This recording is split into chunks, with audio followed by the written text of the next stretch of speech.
সুপ্রিয় শ্রোতাবৃন্দ, আসসালামু আলাইকুম রহমতুল্লাহি ওয়া বারাকাতুহু। আজকে একটি গুরুত্বপূর্ণ মাসআলা নিয়ে আমরা কথা বলব। সেটি হলো যে তারাবির নামাজে হুফাজ একরাম যাদের যিনারা আমাদেরকে তারাবির নামাজ পড়ান, ইনাদের জন্য এলাকা থেকে বা মুসল্লিয়ান একরাম থেকে কিছু হাদিয়া তোহফা উত্তোলন করা হয়।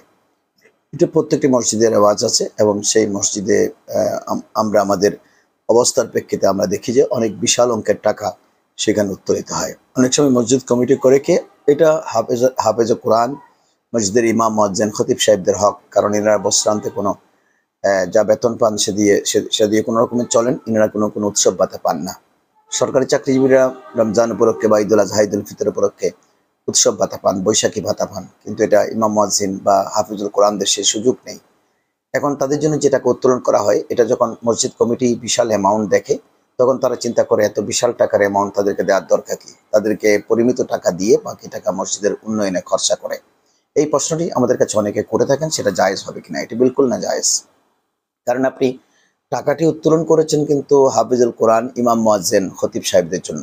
কারণ ইনা যেহেতু মসজিদের সাথে সংশ্লিষ্ট, বর্ষারান্ত ইনাদেরকে একটু হাদিয়া তোহফা দিয়ে উৎসাহিত করবার জন্য। আর হাফিজুল কোরআন 15 দিন 20 দিন নামাজ পড়িয়েছেন, আপনি সেটা মাপবেন না। কারণ ইনারা এক লফজ কোরআন আপনাকে পড়িয়েছেন, শুনিয়েছেন, সেটার বিনিময়ে যদি আপনি কোটি টাকা দেন, কখনো সেটার বিনিময় হবে না।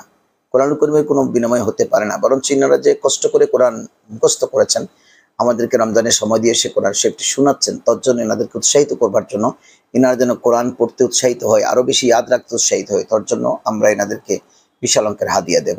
এবং ওই হাদিয়া যেন পেয়ে এনারা খুশি হন। কারণ এনারা খুশি হলে কোরআন শরীফ এনাদের সিনা মুবারকে আরও বেশি মুখস্থ রাখবেন। তার জন্য আমাদের কমিটি অনেক সময়, মসজিদ কমিটিগুলো চিন্তা করে এত টাকা ওখানে দেবো, কোনো এনাদেরকে এত টাকা দিয়ে তো আমরা হাফেজ পাচ্ছি। এখন 10,000 15,000 টাকা দিয়ে হাফেজ পাওয়া যাবে, যেহেতু বাংলাদেশে বুড়ি বুড়ি হাফেজ, মানসম্পন্ন হাফেজ বা আকিদায় ঠিক আছে এরকম হাফেজ পাওয়া যাবে না। তারা চিন্তা করে আমরা বাকি টাকা মসজিদ কমিটিতে রেখে দেবো বা মসজিদের ফান্ডে রাখবো, অন্যান্য উন্নয়ন কাজে আমরা খরচা করব, বা সারা বছরই ইমাম মুয়াজ্জিনের বেতন বাবদ আমরা খরচা করব।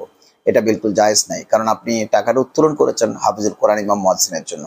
এখানে কোনো হিলা বা কোনো রকমের আপনি ভিন্ন পথ অবলম্বন করবার কোনো সুযোগ নাই। সুতরাং আমাদের মসজিদ কমিটির ভিতরে আল্লাহ ভীতি আসা দরকার। কারণ এলাকাবাসী যারা টাকা দিয়েছেন, তারা কিন্তু এটা মসজিদ উন্নয়নের জন্য দেননি। আপনি উন্নয়নের জন্য তো সারা বছর নিচ্ছেন, মসজিদ দোতলা করছেন, টাইলস করছেন, এসি করছেন, এলাকাবাসীকে বলছেন, ইনারা দিচ্ছেন, কিন্তু এটা তো নিচ্ছেন হাফিজুল কোরআনদের জন্য।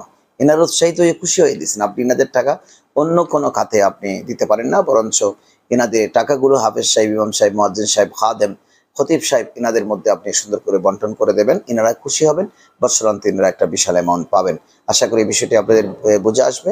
আমাদের সঙ্গে থাকুন। আসসালামু আলাইকুম রহমতুল্লাহ।